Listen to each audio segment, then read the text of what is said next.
كتاب الله وخير الهدي هدي محمد صلى الله عليه وسلم وشر الأمور محدثاتها وكل محدثة بدعة وكل بدعة ضلالة وكل ضلالة في النار. قال الله تبارك وتعالى في كلامه المجيد: أعوذ بالله من الشيطان الرجيم. بسم الله الرحمن الرحيم. اتل ما أوحي إليك من الكتاب وأقم الصلاة إن الصلاة تنهى عن الفحشاء والمنكر ولذكر الله أكبر. وقال النبي صلى الله عليه وسلم: أول ما يحاسب به العبد يوم القيامة الصلاة، فإن صلحت صلح سائر عمله وإن فسدت فسد سائر عمله.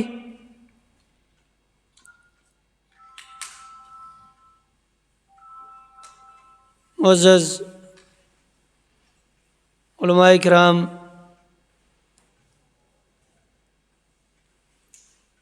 اور دینی ملی بھائیوں،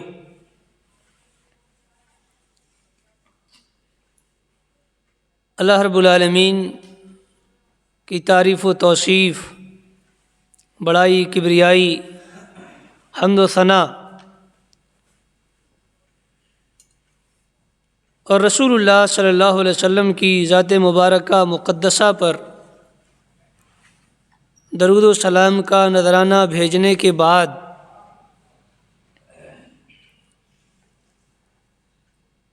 معلوم ہو کہ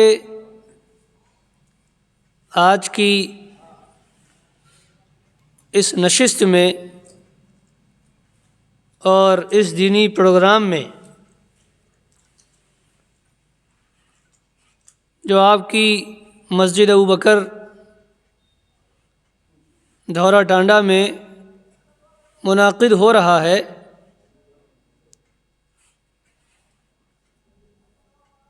مجھے نماز کی اہمیت کے عنوان سے کچھ باتیں آپ حضرات کے سامنے رکھنے کا مکلف فضیلت الشیخ حضرت مولانا محمد ایوب عمری حفظہ اللہ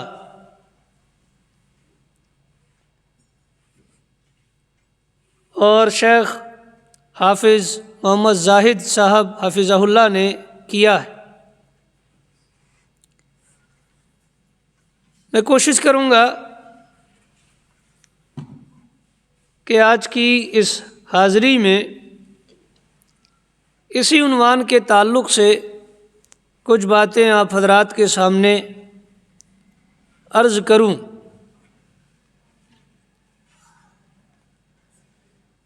لیکن اس سے پہلے ایک تمہیدی بات یہ عرض کروں کہ آپ کے اس علاقے، گاؤں، قصبے دھورا ٹانڈا میں دینی پروگراموں کا جو سلسلہ مقامی جمعیت اہل حدیث کی جانب سے چل رہا ہے، اور آج یہ اس کا 19واں پروگرام ہے، الحمدللہ یہ اچھا سلسلہ ہے، اور یہاں کے علماء کرام، جمعیت کے ذمہ داران اس پروگرام کو مسلسل کرا رہے ہیں، اور ایک فکر ان حضرات میں دکھ رہی ہے۔ تو جیسے علماء کرام میں فکر ہے دین کی بات پہنچانے کی، ویسے عوام کو بھی دینی باتیں سننے، دینی علم حاصل کرنے، مسائل شرعیہ جاننے کی فکر پیدا کرنی چاہیے، اور پوری کوشش کرنا چاہیے کہ دینی مجلسوں میں شرکت کر کے، شامل ہو کر علم دین، مسائل دین سیکھ کر ان پر عمل کیا جائے۔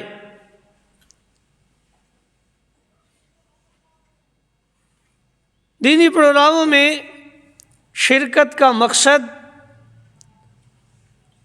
یہ ہونا چاہیے کہ ہم دینی باتیں سیکھیں گے اور انشاءاللہ العزیز ان پر عمل کریں گے۔ ہمارے یہاں دینی پروگراموں، جلسوں وغیرہ کا مزاج ذرا کچھ یوں ہو گیا ہے کہ دینی پروگرام اور جلسے بھی بہت سارے لوگ محض لطف اندوزی اور انٹرٹینمنٹ کے لیے کرنے لگے ہیں۔ یہ ہماری بدمذاقی ہے، یا بدمذاقی کہنا چاہیے، یہ ہماری بدمذاقی ہے اور بدمزاجی ہے۔ تو دینی پروگرام میں حاضری اس مقصد سے ہو کہ دینی احکام، دینی باتیں ہم سیکھیں گے، جانیں گے اور عمل کی کوشش کریں گے۔ علماء کرام جو بیانات رکھیں گے کتاب و سنت کی روشنی میں، ان کو ہم سمجھیں گے، اور اگر ہم میں کہیں کوئی کوتاہی، خامی ہوگی تو ہم اس کی اصلاح کریں گے۔ یہ مقصد دینی مجلسوں میں ہماری حاضری کا ہونا چاہیے۔ تو آج کی اس نشست میں کچھ باتیں میں نماز کی اہمیت کے حوالے سے کہوں گا۔ ہمارے بعد المعہد الاسلامیہ سلفی کے استاد حدیث و تفسیر حضرت مولانا فضلۃ الشیخ محمد فاروق صاحب السلفی حفظہ اللہ اصلاح معاشرہ کے عنوان سے انشاءاللہ العزیز مفید اور قیمتی باتیں رکھیں گے۔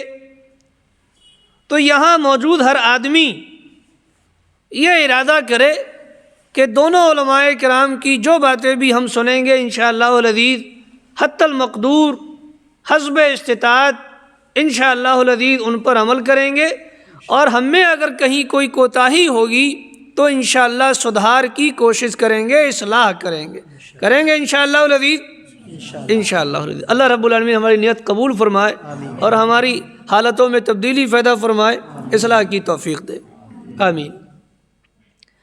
موضوع نماز کی اہمیت۔ تو نماز انتہائی اہم عبادت ہے۔ اس کی اہمیت مختلف پہلوؤں سے ہے۔ آپ دیکھیں کہ رسول اللہ صلی اللہ علیہ وسلم پر مکے میں جو عبادت سب سے پہلے فرض کی گئی، نماز کی گئی، اور مدینہ پہنچنے کے بعد رسول اللہ صلی اللہ علیہ وسلم پر جس عبادت کا اتمام ہوا سب سے پہلے نماز کا ہوا۔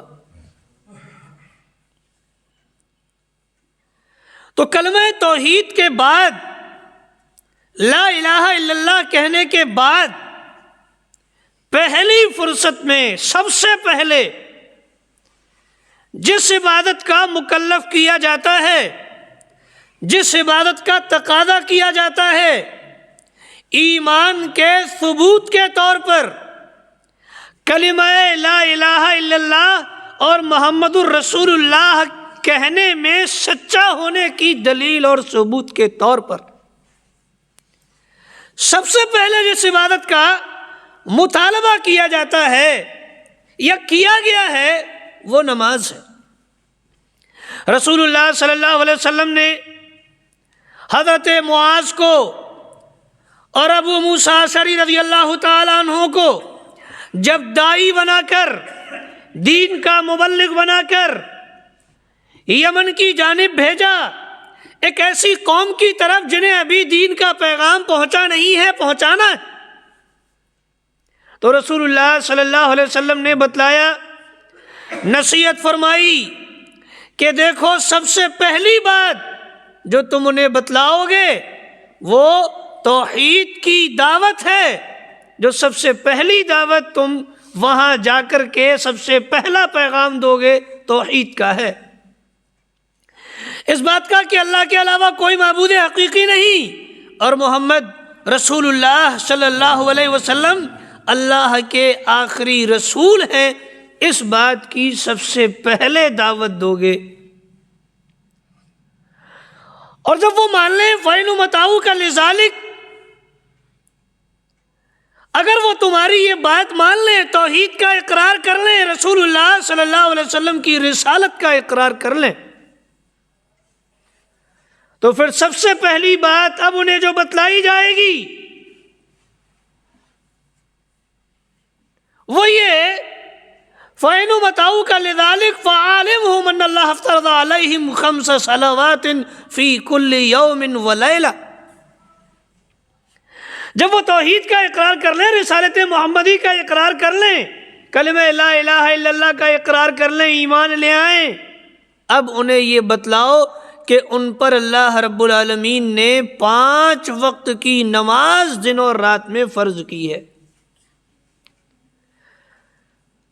تو ہم نے اور آپ نے جیسے کلمہ توحید پڑھ لیا، نام ہمارا مسلمانوں والا، پیدا ہم مسلمان کے گھر میں ہو گئے، سرکار ہمیں مسلمان مان رہی ہے، راشن کارڈ آدھار کارڈ ہمارے مسلمانوں والے بن گئے، اور ہم بھی الحمدللہ اپنے آپ کو مسلمان کہتے ہیں، کہلواتے ہیں، باور کرتے ہیں، کراتے ہیں، اور یہ مانتے ہیں کہ ہم اللہ اور رسول اللہ صلی اللہ علیہ وسلم پر ایمان لانے والے ہیں۔ تو یہ کہنے کے بعد جو پہلی ذمہ داری ہمارے اوپر عائد ہوتی ہے، جو پہلا فریضہ عائد ہوتا ہے، وہ یہ کہ دن اور رات میں روزانہ 5 وقت کی نماز پابندی کے ساتھ پڑھنے کا اہتمام کیا جائے۔ یہ جو نماز کا مطالبہ ہے مسلمانوں سے، کلمے کا اقرار کرنے والوں سے، کتنی نمازیں بتائیں رسول اللہ صلی اللہ علیہ وسلم نے جو اللہ رب العالمین نے فرض کی ہیں ایک مسلمان پر؟ کتنی نمازیں بتائیں؟ سال میں 1 دن کی نماز بتلائی یا ہفتے میں 1 دن کی نماز بتلائی یا روزانہ نماز بتلائی؟ تو 1 آدھ وقت کی بتلائی، کتنی نمازیں بتلائیں؟ فرمایا روزانہ ہر دن رات میں تم پر 5 نمازیں فرض، واجب اور ضروری ہیں۔ تو توحید کے بعد، کلمہ طیبہ کے اقرار کے بعد جو سب سے پہلا واجب ایک مسلمان پر ہے، 5 وقت کی نماز روزانہ اہتمام کے ساتھ پڑھنا، یہ پہلا واجب ہے ایک مسلمان پر۔ اور یہی نماز انسان کے ایمان کی پہچان ہے، اسلام کی پہچان ہے، دلیل ہے اس کے ایمان کی اور اس کے مسلمان ہونے کی دلیل ہے نماز۔ کیسے پتہ چلے گا کہ یہ آدمی مسلمان ہے؟ کیسے جانا جائے گا کہ یہ آدمی مومن ہے؟ کیا دلیل ہے آپ کے مسلمان اور مومن ہونے کی؟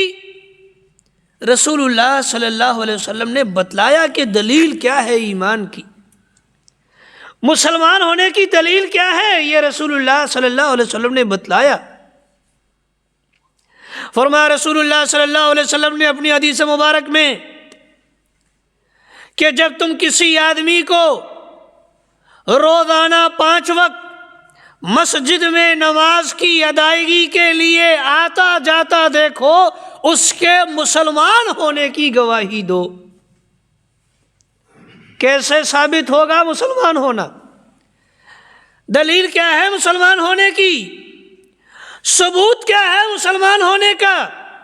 ایک عام آدمی آپ کو مسلمان سمجھے، حکومت آپ کو مسلمان سمجھے، دوسرا مسلمان آپ کو مسلمان سمجھے، اس کی دلیل اور ثبوت دن رات میں 5 وقت نماز کی خاطر مسجد آنا جانا ہے۔ یہ رسول اللہ صلی اللہ علیہ وسلم کی حدیث پاک ہے، اور رسول اللہ صلی اللہ علیہ وسلم اسی سے امتیاز کرتے تھے کہ یہ علاقہ، یہ بستی مسلمانوں کی ہے یا غیر مسلموں کی ہے۔ نماز سے، اذان سے ہی امتیاز کرتے تھے، پہچانتے تھے کہ یہ بستی مسلمانوں کی ہے یا غیر مسلموں کی ہے۔ حدیث شریف بہت واضح ہے، رسول اللہ صلی اللہ علیہ وسلم کسی اجنبی بستی گئے، کسی نئے علاقے گئے اور لشکر آپ کے ساتھ ہے، تو رسول اللہ صلی اللہ علیہ وسلم اگر اذان کی آواز سن لیتے تو اس بستی پر، اس علاقے پر پیش قدمی نہ فرماتے۔ کیوں؟ اس لیے کہ اذان کی آواز آ رہی ہے، لوگ اذان کی آواز سننے کے بعد مسجد کی طرف آنا جانا کر رہے ہیں، نمازی ہیں، مسلمان ہیں، ثبوت مل گیا مسلمان ہونے کا۔ رسول اللہ صلی اللہ علیہ وسلم نے پیش قدمی موقوف کر دی، روک دی۔ تو میں اپنے آپ کو مسلمان کہوں، آپ اپنے آپ کو مسلمان کہیں، کوئی دوسرا آدمی اپنے آپ کو مسلمان کہے، تو دلیل کیا ہے مسلمان ہونے کی؟ ثبوت کیا ہے مسلمان ہونے کا؟ یہ کہ وہ آدمی دن رات میں 5 وقت کی نماز پڑھ رہا ہے یا نہیں پڑھ رہا۔ پڑھ رہا ہے تو دلیل ہے اس کے پاس، ثبوت ہے اس کے پاس مسلمان ہونے کا، اور نہیں پڑھ رہا تو اس کے پاس دلیل اور ثبوت نہیں ہے، وہ بلا دلیل مسلمان ہونے کا دعویٰ کر رہا ہے۔ اور کیا بلا دلیل دعویٰ قبول کیا جاتا ہے؟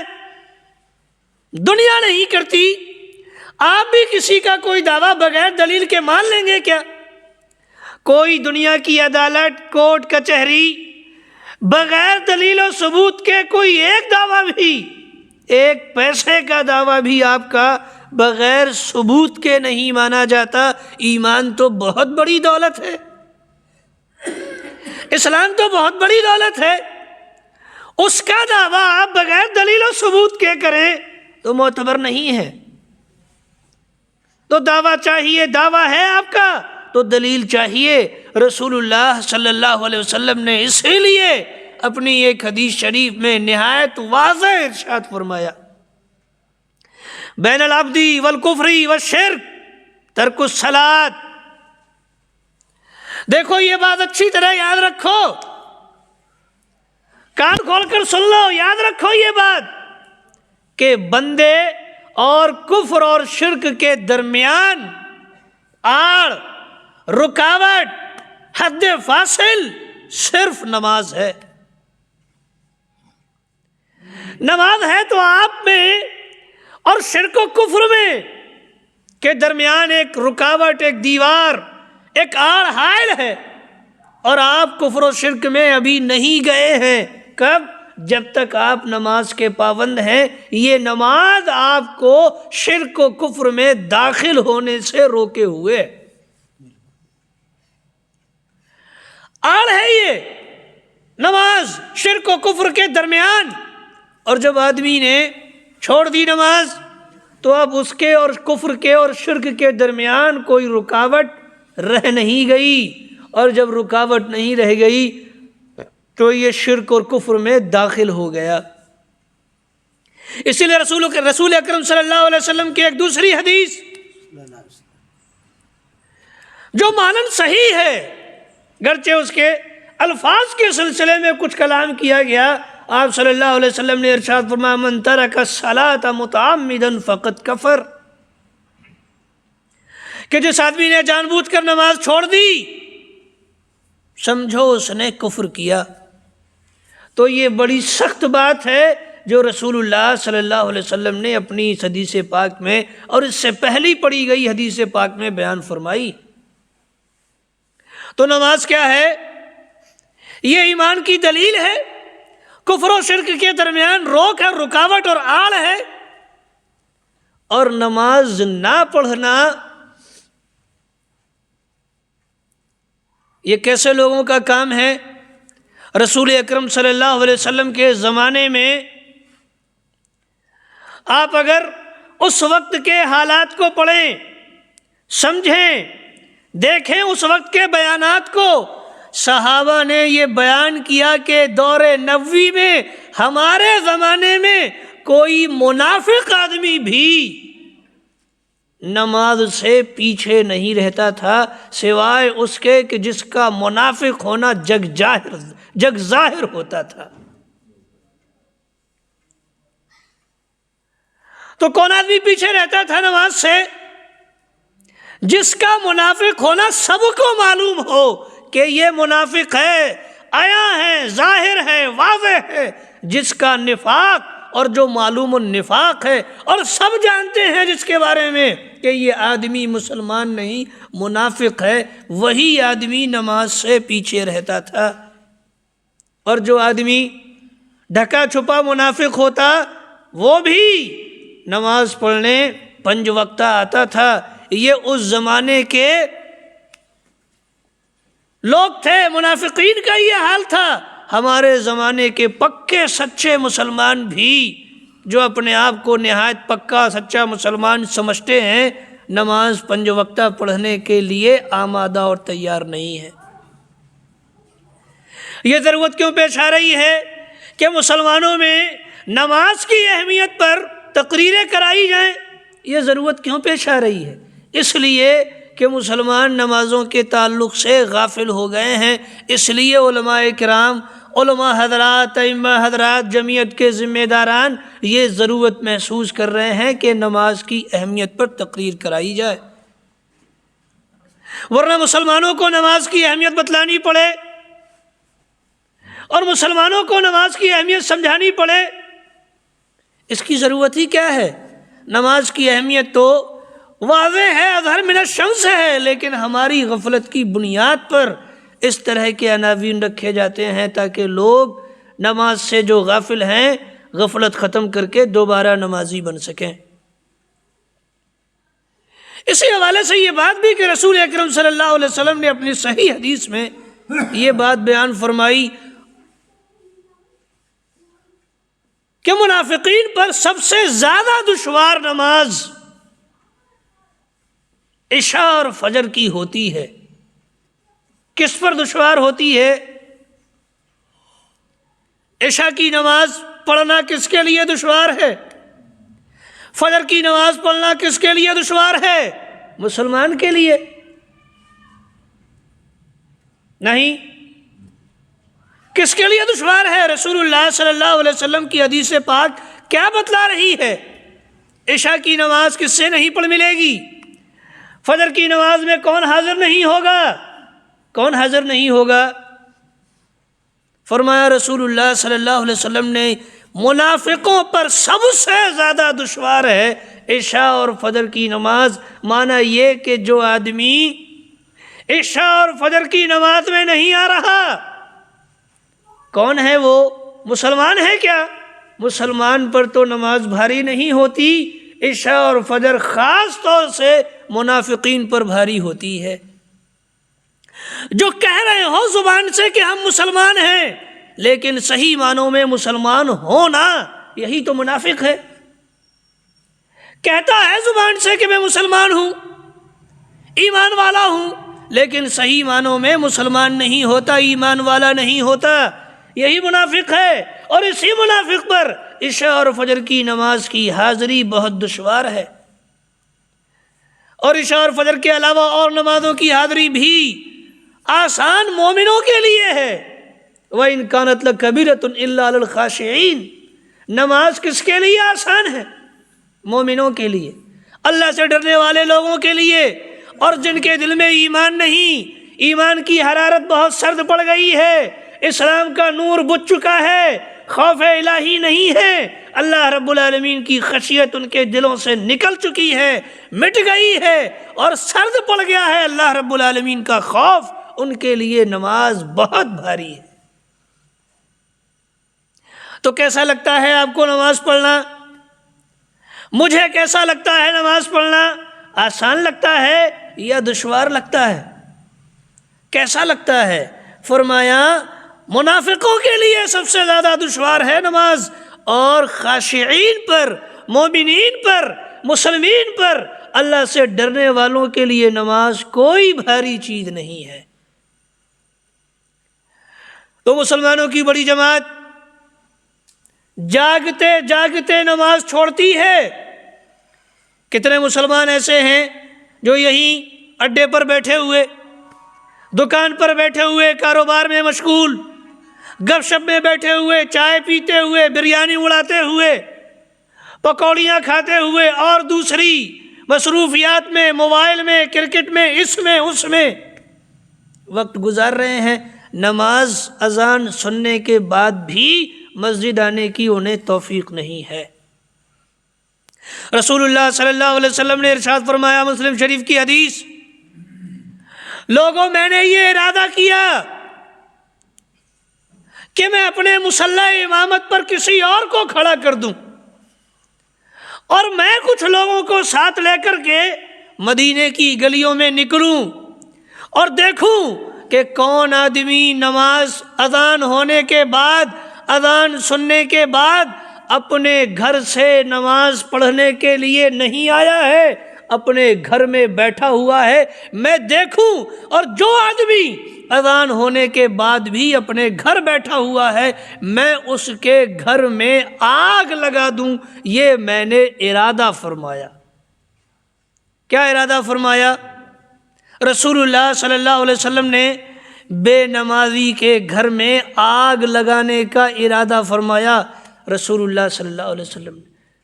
آپ اندازہ لگائیں، یہ کہہ سکتے ہیں کہ بے نمازی کو دنیا ہی میں جیتے جی زندہ جلا دینے کا ارادہ رسول اللہ صلی اللہ علیہ وسلم نے فرمایا۔ لیکن کیوں نہیں کیا ایسا؟ فرمایا میرے ذہن میں یہ بات آئی کہ گھر میں تو بچے بھی ہوتے ہیں چھوٹے جن پر نماز فرض نہیں، اور عورتیں بھی ہوتی ہیں کہ جن پر جماعت فرض نہیں۔ اگر گھر میں آگ لگا دی گئی تو بچے ناحق اور عورتیں ناحق اس کا شکار ہو جائیں گی، اس لیے اپنے ارادے سے باز رہا، ورنہ میں نے یہ ارادہ کیا تھا کہ بے نمازیوں کے گھروں میں جو اذان سننے کے بعد نہیں آئے مسجد، ان کے گھروں میں خود جا کر کے آگ لگا دوں۔ یہ رسول اللہ صلی اللہ علیہ وسلم نے ارادہ ظاہر فرمایا۔ کس قدر ناراضگی ہے آپ کی بے نمازی سے کہ آپ اسے دنیا ہی میں، حالانکہ آگ سے سزا دینا منع فرما دیا رسول اللہ صلی اللہ علیہ وسلم نے۔ کسی کو آگ کی سزا ہے اور آپ نہیں دے سکتے، آگ کے ذریعہ سزا صرف آگ کا رب اللہ رب العالمین دے گا، لیکن بے نمازیوں کے لیے ایسا غصہ رسول اللہ صلی اللہ علیہ وسلم کے ذہن و دماغ میں ہے کہ آپ انہیں دنیا ہی میں نظر آتش کرنا چاہتے ہیں۔ تو بھائیو سمجھو کہ رسول اللہ صلی اللہ علیہ وسلم کی کس قدر ناراضگی اور کس قدر غصہ ہے بے نمازیوں کے لیے، اور رسول اللہ صلی اللہ علیہ وسلم نے بے نمازیوں کو کیا کہہ کر کے بلایا ہے۔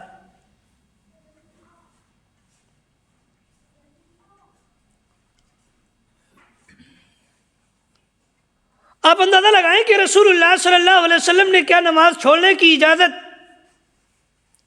کسی مرد کو کسی حال میں دی ہے؟ آپ سوال کریں علماء کرام سے، خود سوال کریں اپنے آپ سے۔ ہمارے یہاں لوگ اپنے علمیت کے روب ذوب میں بہت ڈوبے ہوئے، لیکن آپ حضرات اس بات پر غور کریں، کیا رسول اللہ صلی اللہ علیہ وسلم نے کسی مرد کو کسی حالت میں نماز چھوڑنے کی اجازت دی ہے کیا؟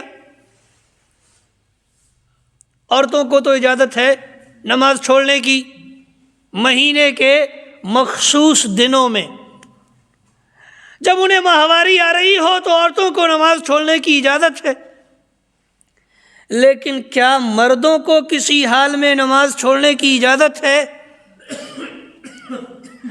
ایک بار اگر کسی پر نماز فرض ہو گئی، وہ بالغ ہو گیا، اب مرد کے بالغ ہونے کے بعد کسی حال میں بھی اسے نماز چھوڑنے کی اجازت نہیں ہے۔ رسول اللہ صلی اللہ علیہ وسلم نے ارشاد فرمایا، صلی قائما، کھڑے ہو کر کے نماز پڑھو، وَإِن لَمْ تَسْتَطِعْ فَقَاعِدًا، اور اگر کھڑے ہو کر کے نماز نہیں پڑھ سکتے تو بیٹھ کر کے نماز پڑھو، وَإِن لَمْ تَسْتَطِعْ فَعَلَى جَنْبٍ، اور اگر بیٹھ کر نماز نہیں پڑھ سکتے تو لیٹ کر نماز پڑھو، لیکن نماز ہر حال میں پڑھو۔ کسی نے سوال کیا ایک استاد سے، کیا مردوں کے لیے کسی حال میں نماز معاف ہے؟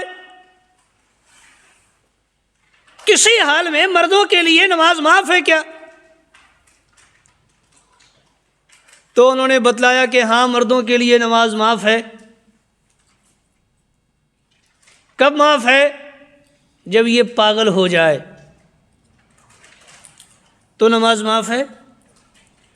مر جائے، اب مر گیا، زندگی ختم، تو نماز معاف ہو گئی۔ تو کیا جتنے لوگ بے نمازی ہیں یہ سب حیات با حیات ہونے کے باوجود اور صحیح الدماغ ہونے کے باوجود نماز نہیں پڑھ رہے اور جان بوجھ کر کے نہیں پڑھ رہے؟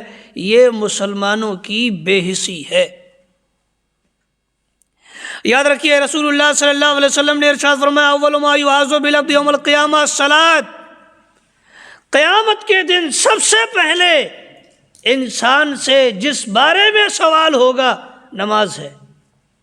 سب سے پہلے آپ سے نماز کے بارے میں سوال ہوگا۔ کیا سوال ہوگا نماز کے بارے میں؟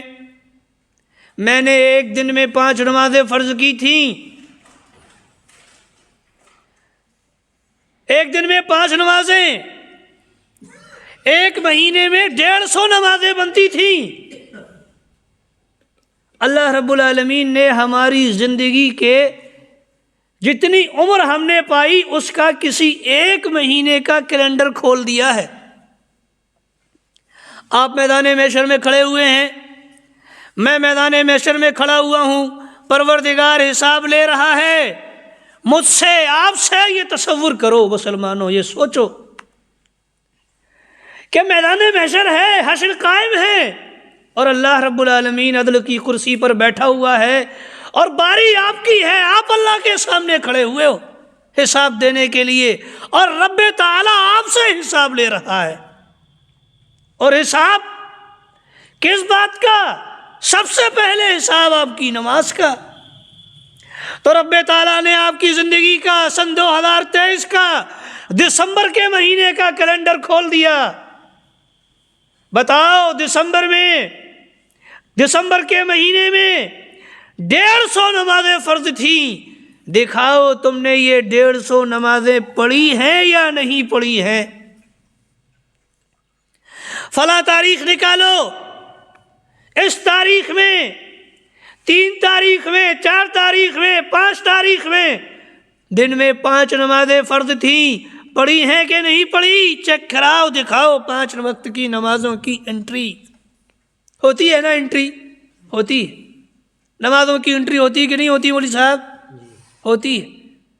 ایک تو یہ جو فرشتے یہاں بیٹھے ہوئے یہ انٹری کر رہے ہیں، اور روزانہ صبح شام عصر میں اور فجر میں خصوصی فرشتے نازل ہو کر عصر اور فجر کی نمازوں میں حاضر ہونے والے مسلمانوں کی انٹری کرنے کے لیے آتے ہیں، نمازیوں کی انٹری کرتے ہیں، روزانہ کا معمول ہے، حدیث شریف ہے ایسی۔ تو یہ فرشتے جو یہاں بیٹھے ہوئے انٹری کر رہے تھے، انہوں نے دکھائی انٹری، رجسٹر چیک کرایا، بہی کھاتا آپ کا نہیں نکل رہی ہے 3 تاریخ کی 5 نمازیں، اور اللہ کہہ رہا ہے پوری کرو۔ بالکل صحیح۔ تو فرمایا اللہ رسول اللہ صلی اللہ علیہ وسلم نے، اول ما یحاسب بالعبد یوم القیامہ الصلاۃ، سب سے پہلے قیامت کے دن تم سے نماز کے بارے میں سوال ہوگا۔ تو یہ سوال ہے مسلمانوں نماز کے بارے میں۔ اندازہ کرو میں نے، آپ نے اور مسلمانوں نے اپنی زندگی کے کتنے دنوں کی نمازیں چھوڑی ہوئی ہیں، اور جب چھوڑی ہوئی ہیں اور توبہ کی بھی توفیق نہیں ہے، اور ابھی بھی اپنے حالات کو بدلنے کی کوئی فکر نہیں ہے۔ بہت سے مسلمان قبر میں پیر لٹک رہے ہیں لیکن 5 وقتہ نماز پڑھنے کی توفیق میسر نہیں ہے۔ تمام عمر فنا ہو گئی، مرنے کو آ گئے اور مر گئے، لیکن تمام عمر اپنی 5 وقت کی نماز نہیں پڑھی۔ کیسے حساب دو گے رب تعالیٰ کو؟ کبھی سوچو تنہائی میں۔ یہ سوچنے کی ضرورت ہے بھائیو، دنیا ہمیشہ رہنے والی نہیں ہے۔ ایک دن آپ کو اللہ رب العالمین کے سامنے حساب دینے کے لیے کھڑا ہونا ہے، اور جب کھڑا ہونا ہے تو سوال تو یہی ہے کہ نماز دکھاؤ۔ تو دکھا پاؤ گے کیا؟ یہ ابھی سے سوچ کے چلو۔ حاسبو قبل ان تحاسبو، عمر فاروق جیسا زیرک دانا ہوش مند آدمی فرمایا کرتے تھے کہ اپنے آپ کا حساب اس سے پہلے کہ پروردگار تمہارا حساب لینے لگے، اس سے پہلے خود اپنا حساب لے لو۔ تو لے سکتا ہوں میں اپنا حساب، لے سکتے ہیں آپ اپنا حساب، چیک کر سکتے ہیں اپنا اکاؤنٹ۔ بڑی فکر رہتی ہے بینک بیلنس کو چیک کرنے، اسے بڑھانے کی، ذرا نمازوں کا اکاؤنٹ چیک کرو اور اسے اس کی بھرپائی کر کے رکھو۔ سب سے پہلا سوال اسی بارے میں ہونا ہے۔ فرمایا رسول اللہ صلی اللہ علیہ وسلم نے، اگر نمازوں کا حساب درست، باقی اور اعمال بھی درست مان لیے جائیں گے۔ اور ایک روایت میں ہے آپ نے فرمایا نماز درست تو افلح و نجح، انسان کامیاب ہو گیا اور اسے کامیابی مل گئی۔ کب؟ جب اس کی نمازوں کا حساب درست ٹھہر گیا۔ وَإِنْ فَسَدَتْ، اور اگر نمازوں کا حساب گڑبڑ ہو گیا تو باقی سارے اعمال گڑبڑ۔ اور فرمایا ایک روایت میں فقد خاب و خسر، جس کی نمازوں کا حساب گڑبڑا گیا یہ آدمی خائب اور خاسر ہو گیا، گھاٹے میں مبتلا ہو گیا۔ تو اس کی فکر کرو مومنوں، مسلمانوں، بھائیوں، نماز کی فکر بہت ضروری ہے۔ یہ باتیں میں نے آپ حضرات کے سامنے رکھیں کہ آپ میں فکر پیدا ہو۔ جہنم میں لے جانے کا بڑا ذریعہ نماز میں سستی، لاپرواہی، غفلت اور نماز کو چھوڑنا ہے۔ فویل للمصلین الذین هم عن صلاتهم ساہون الذین هم یراؤون ویمنعون الماعون۔ فرمایا اللہ رب العالمین نے کبھی قرآن مجید پڑھو، ترجمہ پڑھو اس کا، دیکھو اسے، سمجھو، بیٹھ کر کبھی تنہائی میں غور کرو اللہ رب العالمین کے ان فرامین پر۔ فرمایا فویل للمصلین، بربادی ہے اور جہنم کا طبقہ ویل ہے ایسے نمازیوں کے لیے۔ بے نمازیوں کی تو بات نہیں ہو رہی ابھی، ان نمازیوں کے لیے بربادی ہے جو اپنی نماز میں غفلت برتنے والے ہیں۔ غفلت یوں برتنے والے کہ وقت بے وقت پڑھی، ابھی کی پڑھ لی، بات کی پڑھی نہیں، ایک وقت کی پڑھ لی، دوسری وقت کا دھیان نہیں، تیسرے وقت کی پڑھ لی، چوتھے وقت کا پتہ نہیں، ساہون، غافل ہیں اپنی نمازوں سے۔ تو فرمایا ایسے نمازیوں کے لیے جو غافل ہیں اپنی نمازوں سے، جہنم کا طبقہ ویل اور بربادی ہے ایسے نمازیوں کے لیے جو نمازوں سے غافل ہیں۔ اور فرمایا ما سلککم فی سقر قالوا لم نک من المصلین، جہنمیوں سے پوچھا جائے گا بھائی کیوں آ گئے جہنم میں؟ آپ تو ماشاءاللہ یوں لمبی داڑھی، یہ اونچی ٹوپی اور یہ جبہ کبہ اور چوکتا مکتا اور یوں فلانے ڈھماکے تمام طرح کی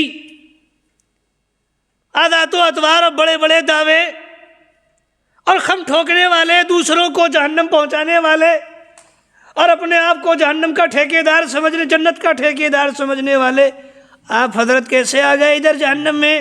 لم نکن من المصلین، نماز نہیں پڑھتے تھے اس لیے جہنم میں آ گئے۔ رسول اللہ صلی اللہ علیہ وسلم نے ارشاد فرمایا میں نے دیکھا ایک ایسے آدمی کو، جہنم کی جب سیر کرائی گئی تو میں نے ایک ایسے آدمی کو دیکھا کہ جس کا سر پتھر سے کچلا جا رہا ہے۔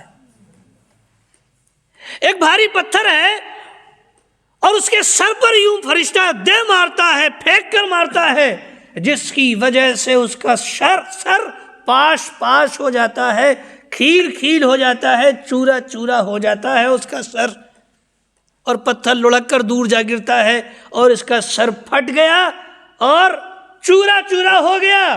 فرشتہ وہ پتھر اٹھانے کے لیے جاتا ہے، جب اٹھا کر واپس آتا ہے اس کا سر دوبارہ سلامت ہو جاتا ہے، صحیح ہو جاتا ہے، اور پھر فرشتہ اس کے سر پر زور سے پتھر پھینک کر مارتا ہے اور پھر اس کا سر پھوٹ جاتا ہے، چورا چورا ہو جاتا ہے، پتھر ڈھلک کر چلا جاتا ہے، فرشتہ اٹھانے پتھر جاتا ہے، پھر اٹھا کر کے لاتا ہے، جب اٹھا کر کے لاتا ہے تو اس کا سر دوبارہ درست ہو جاتا ہے، پھر فرشتہ اس کا سر کچلتا ہے۔ یہی سلسلہ چل رہا ہے اس کے ساتھ، سر کچلنے کا سلسلہ لگاتار اس کے ساتھ چل رہا ہے۔ کہتے ہیں پوچھا میں نے جبریل امین سے کون ہے یہ آدمی جس کا سر یوں لگاتار اور مسلسل فرشتہ اس بھاری پتھر سے کچل رہا ہے؟ فرمایا یہ وہ آدمی ہے جو قرآن پڑھتا تھا، فَيَرْفُضَهُ اس کو چھوڑ دیتا تھا، وَيَنَامُ عَنِ الصَّلَاةِ الْمَكْتُوبَةِ اور فرض نماز سے سو جاتا تھا۔ مسلمانوں کی بڑی تعداد سو رہی ہے نا فرض نمازوں میں سے، فجر کی نماز فرض ہے، واجب ہے، سو رہی ہے مسلمانوں کی بڑی تعداد، نہیں پڑھ رہی فجر کی نماز۔ عصر کی نماز میں بعض لوگ قیلولے میں غائب کر دے رہے ہیں، عصر کی نماز نہیں آ رہے، سو رہے ہیں۔ حضرت فرمایا یہ فرض نمازوں کو چھوڑ کر سویا رہتا تھا، اس کا حشر ہے کہ اس کا سر فرشتہ بار بار کچل رہا ہے۔ تو یہ بڑی سخت سزا ہے بھائیو۔ اللہ رب العالمین سے الفت و محبت کا، دین سے محبت کا ثبوت دیجئے، نمازوں کے پابند بنیے، پابندی سے نماز پڑھیے، عشاء اور فجر کی نماز کو خاص طور سے اہمیت دے کر ادا کیجئے، اور باقی نمازوں پر بھی توجہ رکھیے، کسی ایک نماز کا بھی ہم سے، کوئی ایک نماز بھی ہم سے چھوٹ نہ جائے، ہماری زندگی کا معمول ایسا ہونا چاہیے۔ تو وقت ہو رہا ہے، مولانا صاحب نے مجھے 45 منٹ کا وقت دیا تھا، وقت میرا مکمل ہو رہا ہے، 45 منٹ بات اپنی مختصر کر رہا ہوں۔ نماز کے موضوع پر بہت دیر بات کی جا سکتی ہے، لیکن یہ چند باتیں متعینہ وقت میں آپ حضرات سے کہی گئیں، اس امید کے ساتھ کہ جو حضرات 5 وقتہ نماز میں کہیں کسی بھی طرح غفلت برتتے ہیں اس سے باز آئیں۔ اور دل یہ کر رہا ہے کہ ایک اور حدیث سنا کر آپ کو بات ختم کروں، یاد آ گئی اس معنی میں کہ یہ لگ رہا ہے کہ وہ حدیث بھی بتا دی جائے۔ اس حوالے سے رسول اللہ صلی اللہ علیہ وسلم نے ارشاد فرمایا کہ جو آدمی 5 وقت کی نمازوں کی حفاظت کرتا ہے تو اس کے لیے یہ نمازیں دلیل بھی ہیں اللہ کے پاس، اور پل صراط پر چلنے کے لیے روشنی کا بھی کام کریں گی، اس لیے کہ پل صراط کیا ہے؟ پل صراط پر اندھیرا ہے، اس پر چلنے کے لیے روشنی چاہیے، تو روشنی کہاں سے آئے گی؟ ایمان کی روشنی، نمازوں کی روشنی، یہ نماز روشنی کا کام کرے گی، نجات بنے گی یہ نماز۔ اور جو آدمی نمازوں کی حفاظت نہیں کرتا تو اس کے پاس نہ اللہ سے بات کرنے کے لیے کوئی دلیل ہے، نہ پل صراط پر چلنے کے لیے کوئی نور اور روشنی ہے، اور نہ ہی اس کو نجات حاصل ہونے والی ہے۔ اور فرمایا رسول اللہ صلی اللہ علیہ وسلم نے وَكَانَ مَعَ فِرْعَوْنَ وَحَامَانَ وَقَارُونَ وَأُبَيِّ بْنِ خَلَف، یہ بے نمازی آدمی فرعون، حامان، قارون اور ابی بن خلف جیسے بڑے بڑے کافروں کے ساتھ ہوگا، اس کا حشر فرعون، حامان، قارون کے ساتھ ہوگا۔ کس کا؟ بے نمازی کا۔ نہایت سخت بات ہے۔ اللہ رب العالمین سے دعا ہے اللہ تعالی ہم سب کو صحیح سمجھ عطا فرمائے، پکا سچا نمازی بنا دے، نمازوں کا پابند بنا دے، سنتوں سے محبت ہمارے دلوں میں پیدا فرما دے، نوافل کا اہتمام ہمارے یہاں اللہ رب العالمین پیدا فرما دے مسلمانوں میں اور ہماری جماعت میں نوافل کے تعلق سے لاپرواہی پائی جاتی ہے. ایک تو نمازوں کے تعلق سے لاپرواہی، کچھ لوگ نماز پڑھنے والے تو ان کے یہاں نوافل کے تعلق سے لاپرواہی. تو نوافل کا اہتمام کرنے والا اللہ رب العالمین ہمیں بنا دے. آمین. وآخر دعوانا ان الحمد للہ رب العالمین.